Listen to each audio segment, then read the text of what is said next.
Leest je een soort? Nee, totaal niet. Hoe kan dat nou? Nou ja, toch wel de grootste aanleiding van de telefoon. Ik sla een boek open als ik voor school moet lezen, maar meer ook niet. Waarom net?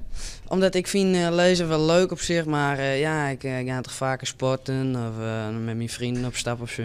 Nevens het onderzoek lezen benam een band die op de middelbare squallen zitten, hield hij het minder. Ze doen liever wat oors, zoals sporten en uitgaan. En dat vernemen ze in de bibliotheken. Nou ja, goed, in principe kan je natuurlijk hier in de bibliotheek als uitleencijfers zien. En als je aan een jongere vraagt van, lees je nog wel eens boeken? Dan krijg je van, ja, boeken lezen, daar doen we niet aan. We gebruiken onze smartphone wel. Of we zetten een boek op de smartphone, dat kan natuurlijk ook wel. Maar juist het ouderwetse lezen en het goed woorden herkennen, dat is er niet meer zo. Het is een van de redenen waarom bibliotheken zo'n een peer hier leesconsulenten inzetten om de band aan het lezen te krijgen. Maar zelfs als dat slaagt, is het lastig om ze ook aan het lezen te houden. Want ja, die smartphone.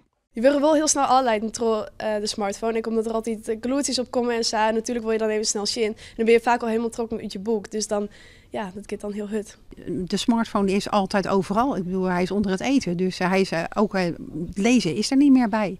Want dat is best wel heel jammer.